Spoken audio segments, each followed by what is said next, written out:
जब सुसाइड की बात की जा रही है, ये एक्सट्रीम पोजीशन तब बनती है जी, जब बच्चे के मन में ये आ जाए कि मैं किसी लायक ही नहीं हूं, मैं कल सुबह उठकर दुनिया को क्या मुंह दिखाऊंगा, मैं फेस ही नहीं कर सकता, मेरे करने के लिए अब कुछ बचा ही नहीं इस दुनिया में, मैं किसी लायक ही नहीं हूं, मैं अपने पेरेंट्स को क्या मुंह दिखाऊंगा, माता पिता को कैसे फेस करूंगा, इस दुनिया को कैसे फेस करूंगा। वो हर जगह से अपने आप को लूजर समझता है। उसे ऐसा लगता है कि ऐसा कोई काम, बेहतर काम नहीं है जिसे मैं कर सकता हूँ, और ये निराशा उसके अंदर ही अंदर इस लेवल तक पनप जाती है कि वो अपने जीवन को ख़त्म कर देता है। अब आप पूछें कि सर तो इसका सबसे बड़ा फैक्टर क्या है, क्या जी, वो कारण बिल्कुल होता सर, है मैं वही पूछने वाला कि था वो आपसे। इस जगह पर पहुंच जाता है। अब देखिए, वैसे तो कई स्टेक होल्डर्स हैं, अगर मैं कहूँ कि पूरी सोसाइटी ही कहीं ना कहीं जिम्मेदार है, तो ये फैसला नहीं हो पाएगा कि हम किसकी तरफ बंदूक कर रहे हैं, कौन जिम्मेदार है। लेकिन जी, जो सबसे ज़्यादा जिम्मेदार हैं वो है उसके पेरेंट्स, उसके माता पिता। आपने ज़रूर ये देखा होगा, ज़्यादातर बच्चे, अधिकतर, अधिकांश जिन्होंने सुसाइड लेटर लिखा है, उन्होंने साफ साफ उसमें यही लिखा है, पापा आई एम सॉरी। बिल्कुल सर।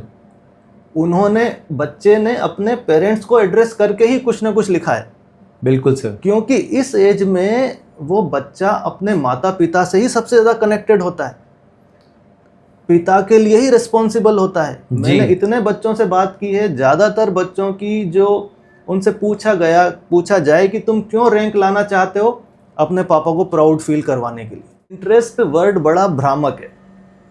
बच्चे का इंटरेस्ट अगर मैकेनिक में है, वो मैकेनिक बनना चाहता है, और आपने उसको डाल दिया कि यार ये आईआईटी में मैं इसको मैकेनिकल ब्रांच दिलाऊंगा, लेकिन अभी उसे मैकेनिक नहीं बनना है 2 साल, अभी तो उसे वही कागज पेन पर सवाल करने हैं। सही बात है सर।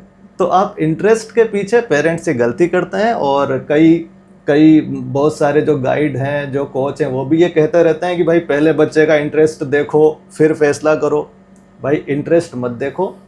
मेरा इतने सारे हजारों बच्चों का एक्सपीरियंस है, मैंने साइकोलॉजिकल एनालिसिस, उनके इंटरेस्ट का एनालिसिस, उसके कई टेस्ट खुद ने मैंने बनाए हैं और अप्लाई किए हैं। सैकड़ों बच्चों पर पूरे स्कूल में जाकर पूरी हब पर एक साथ मैंने अपने बनाए हुए टेस्ट अप्लाई किए हैं, और मैं इस नतीजे पर पहुंचा हूं कि इस एज में किसी बच्चे को इंटरेस्ट पता नहीं होता। मैं पेरेंट्स के लिए ज़रूर कहना चाहूँगा कि वो अपने बच्चों के साथ अपनी बॉन्डिंग को मजबूत करें। आपका सीधा क्लियर मैसेज पेरेंट्स का, चाहे वो बोल कर करें, इस मैसेज को, बच्चे का ये बिलीफ उनके द्वारा बच्चे के दिमाग में फिट किया जाना चाहिए, चाहे तो बोल कर, चाहे अपने गेस्चर से, बॉडी लैंग्वेज से। बच्चे के दिमाग में ये बिलीफ होना चाहिए कि मैं चाहे हारूं, चाहे मैं जीतूं, मैं सेलेक्ट हूं, चाहे मैं फेल हूं, दोनों ही स्थिति में मेरे पिताजी मेरी पीठ थपथपाएंगे और बोलेंगे शाबाश बेटा।